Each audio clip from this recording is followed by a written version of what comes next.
por fim, indo para a última pergunta, né, antes de avançar para as perguntas dos comentários, né, vamos tratar aqui de uma outra pergunta de um companheiro. Deixa eu ver aqui o nome dele. Pedro Edmilson. Ele afirma, né, respondendo a pergunta do vídeo, que não era socialista, infelizmente. Lenin morreu dizendo que a União Soviética era um país capitalista, que ainda precisaria caminhar ao comunismo, a face inferior dele, mas as circunstâncias eram tão catastróficas que isso não era possível. Como já é sabido, a ANEP veio para conter essa situação. O socialismo, ou fase inferior do comunismo, põe a classe trabalhadora com poder político, o que não era o caso nem de longe, porque era o Estado operário burocratizado, abole a lei do valor, socializa os meios de produção e não estatização, igual aconteceu, abole a acumulação, a produção mercantil, o dinheiro, o trabalho assalariado, entre outras coisas que nos exploram. Nos exploram se refere a trabalhadores, e isso foi algo que a União Soviética manteve toda a sua vida. A grande diferença de outros capitalismos para o soviético era na limitação de produção mercantil dos bens de consumo e a gigantesca nacionalização ao invés da socialização dos meios de produção. Mas se for seguir por essa lógica, Lula e Maduro são dignos camaradas do comunismo. Reconheço avanços no sentido da propriedade privada e o argumento de que a União Soviética não tinha tecnologia o suficiente para abolir o dinheiro, mas não vem ao caso. O fato é que o regime se burocratizou e deu vários tiros seguidos em si.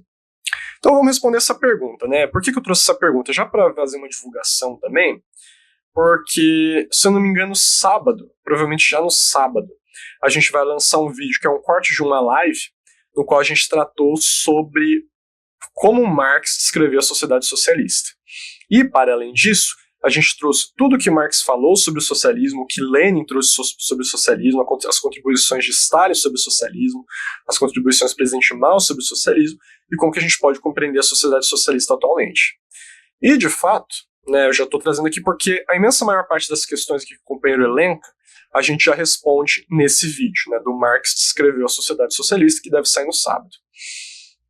Para além disso, também já divulgar aqui que logo nas próximas semanas, eu acho que não nas próximas duas, mas porque ainda tem 2 vídeos do Trotsky para lançar, mas talvez daqui a umas 3 ou 4 semanas, a gente vai lançar o nosso vídeo sobre a NEP. O vídeo da NEP já está gravado, já está pronto praticamente, a gente vai estar lançando depois.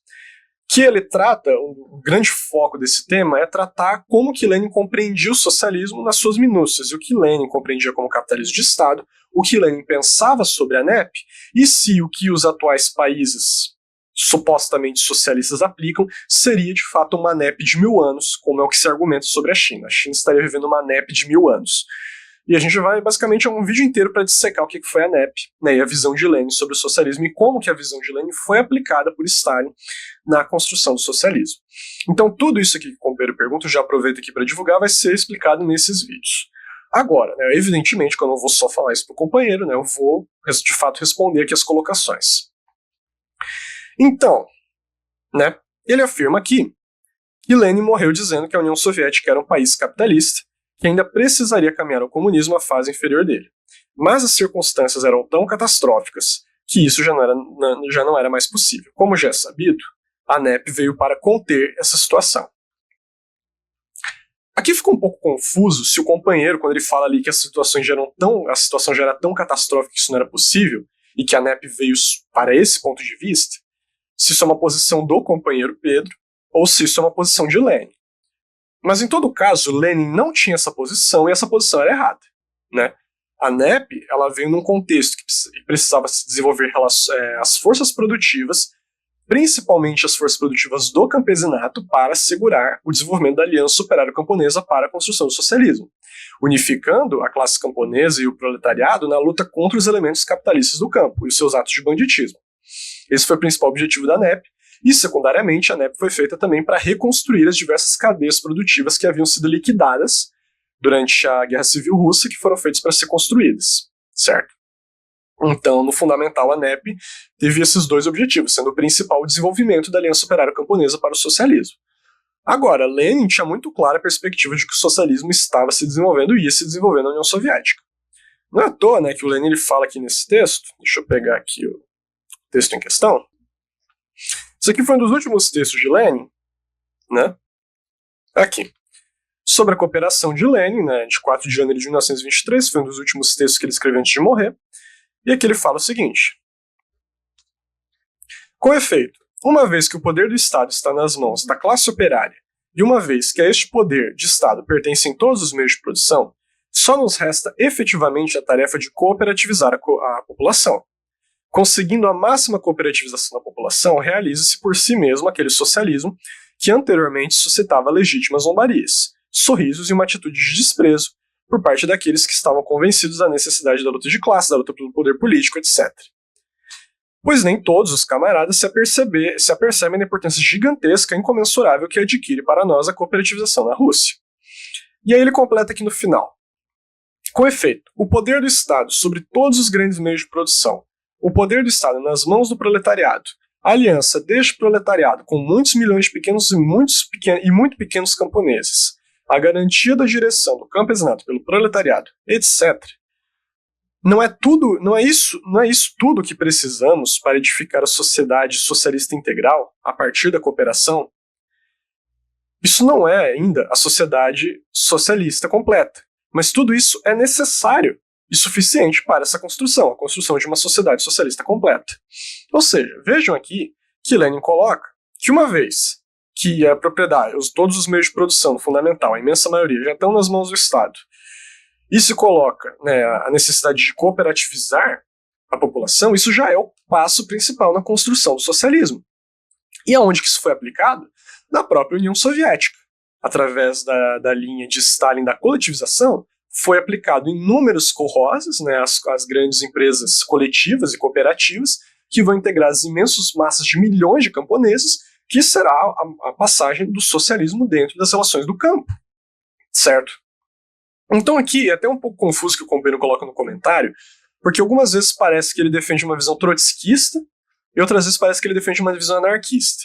Né, eu não sei exatamente o que ele defende, ou também se é uma visão só marxista, né, que renega o leninismo, mas o fato é que ele argumenta ali que Lenin foi deturpado, degenerado.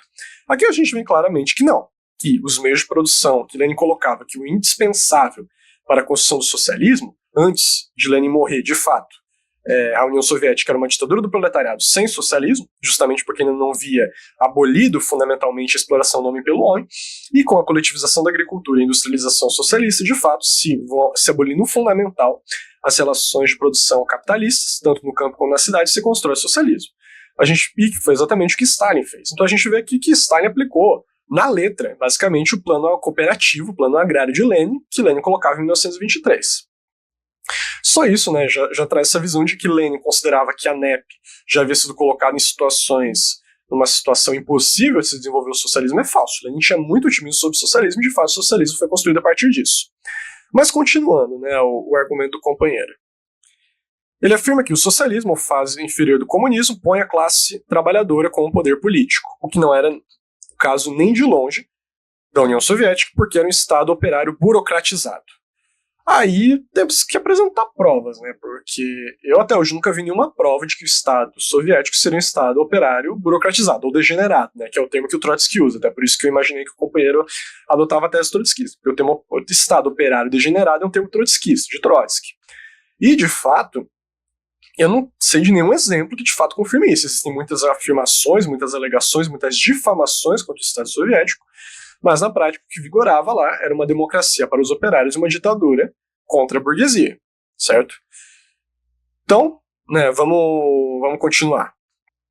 Não tendo provas, né, de que o Estado operário é burocratizado, vamos abole a lei do valor. Bom, e só para complementar, né, abole a lei do valor, socializa os meios de produção e não estatização igual aconteceu. Bom, aí a gente entra num problema que é o seguinte: o companheiro parece falar que, primeiro, na primeira fase da sociedade socialista já é abolida imediatamente a lei do valor, né, a produção mercantil como um todo, ele até repete ali, o dinheiro, o salário, ao mesmo tempo que ele afirma que não há estatização, há a socialização, que eu imagino que seja por empresas coletivas. E aí a gente tem que retificar duas coisas. Primeiro, se o companheiro, né, reivindica o socialismo marxista, então a gente tem que lembrar que Marx defendia a estatização de todos os meios de produção durante a primeira fase, né? Aqui no Manifesto do Partido Comunista, né, de 1848, já na segunda sessão, o Marx fala aqui no final dela o seguinte: Aqui. Já antes vimos que o primeiro passo na Revolução Operária é a elevação do proletariado, a classe dominante, a conquista da democracia pela luta. O proletariado usará sua dominação política para arrancar a pouco todo o capital à burguesia, para centralizar todos os instrumentos de produção nas mãos do Estado, e, isto é, do proletariado organizado como classe dominante, e para multiplicar o mais rapidamente possível a massa das forças de produção. Naturalmente, isso só pode primeiro acontecer por meio de intervenções despóticas no direito de propriedade e nas relações de produção burguesas, através de medidas, portanto, que economicamente parecem insuficientes e insustentáveis, aquilo que eu falava dos meios de consumo não diretamente serem o principal desenvolvido no início do socialismo, mas que no decurso do movimento levam para além de si mesmas e são inevitáveis como meios de revolucionamento de todo o modo de produção. Ou seja, fica muito claro aqui que através do Estado é que o proletariado vai transformar, através do proletariado enquanto classe dominante, vai transformar as relações de produção dos meios de produção nas mãos do Estado. Os companheiros podem argumentar, mas Karl Marx fez uma autocrítica em relação à seção 2 do Manifesto Comunista, e de fato fez. Não uma autocrítica, mas uma concepção de que isso já havia sido alterado no decorrer do tempo, e no prefácio à edição alemã de 1872, ele afirma o seguinte. Ele fala que, embora as condições muito se tenham alterado nos últimos 25 anos, os princípios gerais desenvolvidos nesse manifesto conservam, grosso modo, ainda hoje, sua plena correção. Aqui, além, seria de melhorar um pormenor ou outro. A aplicação prática destes princípios, o próprio manifesto declara, dependerá sempre em toda parte das circunstâncias historicamente existentes. E por isso não se atribui de modo nenhum qualquer peso particular às medidas revolucionárias propostas no fim da seção 2. Aqui o Marx está falando dessas medidas aqui do final. Nessas 10 medidas que ele coloca nos países mais avançados para se atingir o socialismo. Esse passo teria sido hoje, em muitos aspectos, redigido de modo diferente.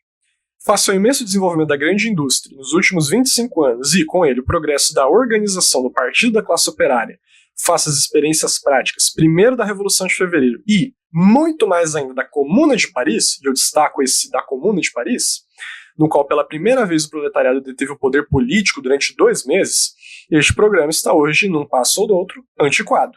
A Comuna forneceu a prova de que a classe operária não pode simplesmente tomar a posse da máquina do Estado que encontra, montada e pô-la em movimento seus objetivos próprios. Mas, como ele completa depois, o que cabe é destruí-la, a máquina estatal burguesa de cima a baixo. Ou seja, fica muito claro aqui que Marx, de fato, fez considerações sobre o programa, o que colocado ali na seção 2 do Manifesto do Partido Comunista. Agora, vejam que isso fundamentalmente era para as 10 medidas que ele colocava no final da seção 2 e que descreviam diversas questões lá. O fundamental da gente entender é que Marx passou a compreender, através do balanço da Comuna de Paris, que não bastava o proletariado tomar o Estado como ele estava, mas sim destruir o Estado, destruir o Estado burguês e construir uma ditadura revolucionária do proletariado. Ditadura essa como um estado de transição que Marx defende na crítica ao programa de Gotha. Agora, isso não significa que ele parou de defender que o Estado tivesse em suas mãos todos os meios de produção. Isso significa que, no fundamental, as partes, o programa ali da seção 2 no final estava incorreto, mas a concepção de que o proletariado deve tomar os meios de produção através do seu Estado, isso nunca se alterou no decorrer do tempo.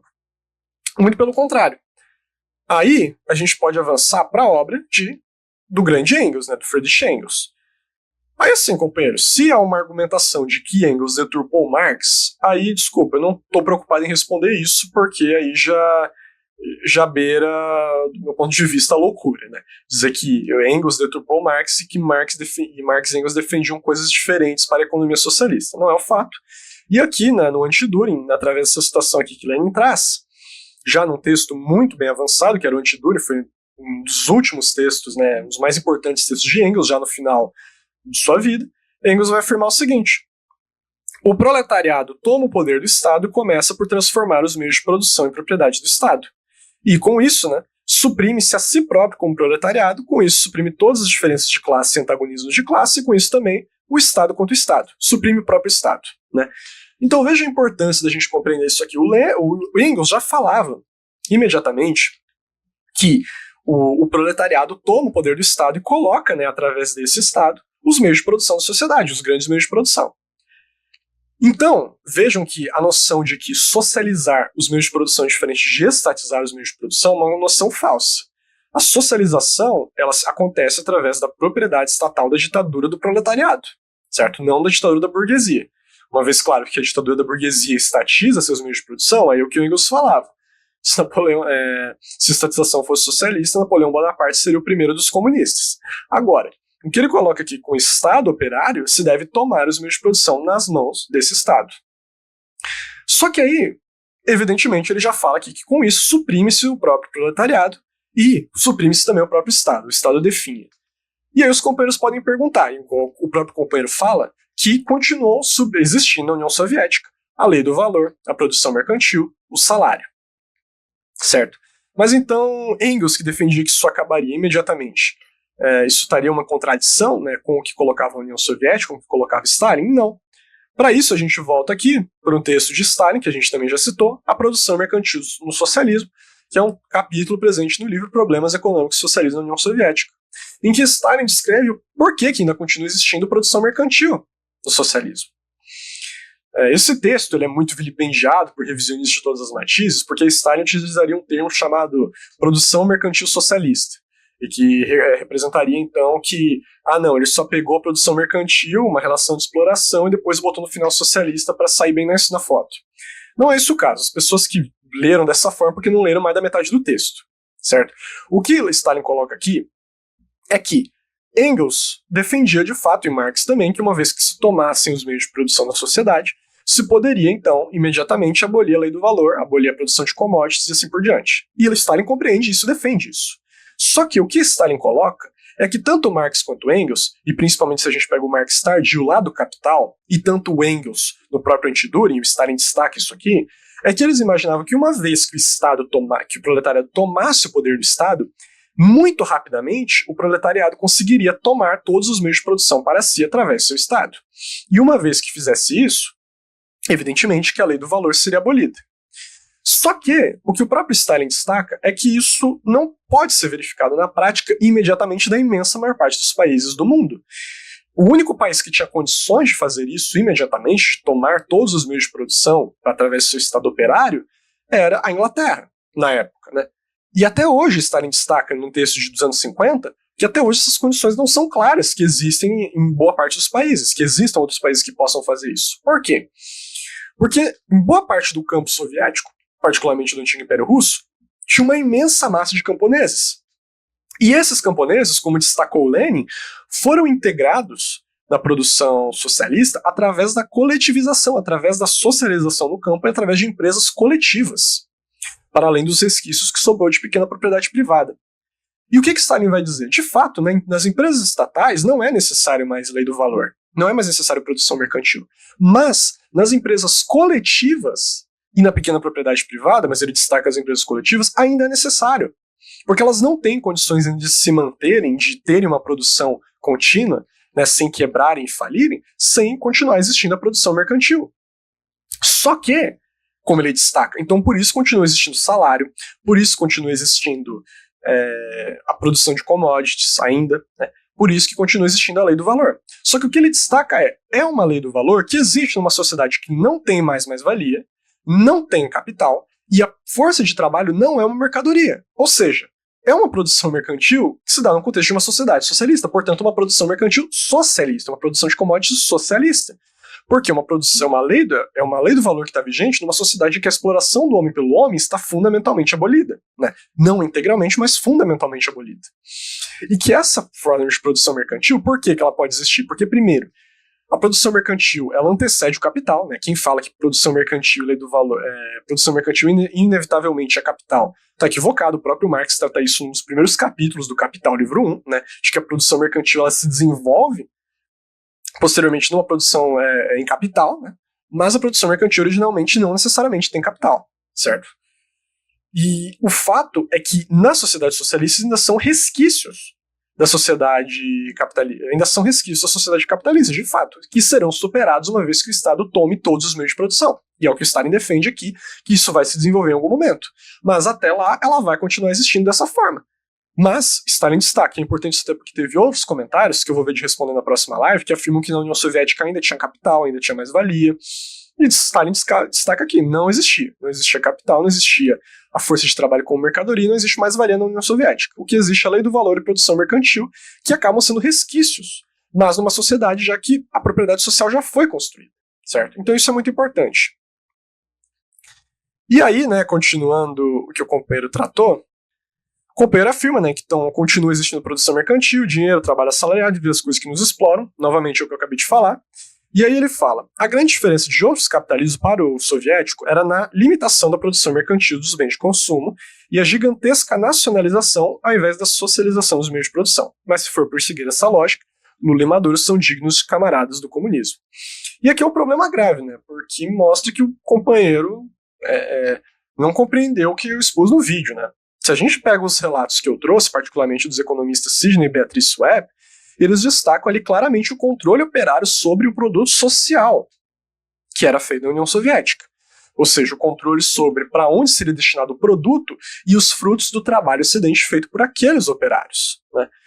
Eu vi um companheiro falando que ainda continuava a existir mais-valia na União Soviética. Não, mais-valia não existia. O que existia era trabalho excedente. O trabalho excedente continua existindo, que contribui para a conformação do produto social. Mas por que não existia mais-valia? Porque o produto social era controlado pelos operários através dos seus sindicatos, certo? E isso era fundamental. Isso eu até trago aqui novamente no meu livro, né, que eu cito lá o Sidney e Beatrice Webb, tratando disso, né? E afirma o seguinte... Pronto. Citação aqui do casal Sidney e Beatrice Webb, de 1945. Né? Esse texto aqui é traduzido já do português. Nos grandes estabelecimentos industriais, os 18 milhões de sindicalizados controlam, em muito grande proporção, as suas condições de emprego, por suas constantes consultas com a gerência e com todos os órgãos do governo, determinando assim as horas de trabalho, a execução da disciplina fabril, a segurança e a amenidade dos seus locais de trabalho e a partilha da proporção do produto que, segundo o acordo, deva ser adjudicada à remuneração pessoal. De modo semelhante, os sindicatos não somente controlam, como também verdadeiramente administram, por seus próprios comitês, a parte da produção que se concordou em atribuir aos seguros sociais de toda espécie, à educação, à assistência médica, às férias, à recreação, organizada em todas suas modalidades. Companheiros, o que a gente está lendo aqui, né? Eu devo lembrar aos companheiros o que Marx afirmou aqui na crítica ao programa de Gotha. Tratando sobre o problema da redistribuição, né, do produto social que vai ser feito, aqui, sobre o que deveria ser feito com o produto social, né? Uma vez que os operários controlam as suas fábricas, controlam seus meios de produção, é isso aqui que o proletariado deve fazer. Isso aqui é na crítica ao programa de Gotha, né? Os companheiros podem ver aqui, crítica ao programa de Gotha. E o Marx vai falar o seguinte, ele fala que antes de se chegar à repartição individual, retira-se de novo dela, em primeiro lugar, os custos de administrações gerais, não diretamente pertencentes à produção. Em segundo lugar, o que será destinado à satisfação comunitária das necessidades, como escolas, serviços sanitários, entre outros. Em terceiro lugar, fundo para os incapazes do trabalho, entre outros, né, velhos, enfim, para o que hoje pertence à chamada assistência aos pobres oficial. E só assim, só agora chegamos à repartição que o programa, sob a influência de Lassalle, tem em vista, e apenas de modo tacanho, a saber, a parte dos meios de consumo que são repartidos entre os produtores individuais da sociedade cooperativa. Ou seja, companheiros, a gente vê ali na União Soviética, então, claramente a aplicação integral do que o Marx tratou aqui na crítica ao programa de Gotha. Os operários, através de seus sindicatos, controlavam o produto social, destinavam para onde que eles iriam, para a administração, para os fundos sociais, para a aposentadoria, para a saúde, para a educação, e, posteriormente, como destacava a economista Tatiana Kabarova, retornavam através da repartição individual, inclusive através dos salários, que o Marx nem imaginava que existia nessa época, mas que existia, né, que retornava como parte da repartição individual, inclusive de 12 mil a 15 mil dólares por ano, né, que a Tatiana Kabarova destaca. Ou seja, então, fica claro aqui, né, claro, isso aqui foi uma exposição bem grande, mas mais no sentido dos companheiros entenderem esses problemas, né, da União Soviética e de como se desenvolveu o socialismo por lá, que assim, não dá para resolver tudo unicamente com os manuais e com obras de Marx. Por que não? Porque as condições que se desenvolveram na União Soviética foram distintas da época que Marx viveu. Não no sentido de que a obra de Marx não é válida, é claro que é válida, mas fundamentalmente a União Soviética não tinha o nível de condições materiais, particularmente pela imensa massa camponesa, de imediatamente tomar todos os meios de produção nas mãos do Estado. E é claro, Não sei se o companheiro é trotskista, marxista, que nega o leninismo, ou anarquista, mas o fato aqui é que acho que ficou bem demonstrado, né, que do ponto de vista, tanto no que a União Soviética aplicou integralmente do que Marx falou, quanto do que não aplicou, essa questão da abolição da lei do valor, fica claro que tudo isso, né, constitui a sociedade socialista. E tudo isso eu já tratei naquele vídeo, né, era a União Soviética um país socialista. Mais detalhes virão no vídeo, né, de sábado, sobre descrever a sociedade socialista, e posteriormente no vídeo da NEP, que vai vir depois.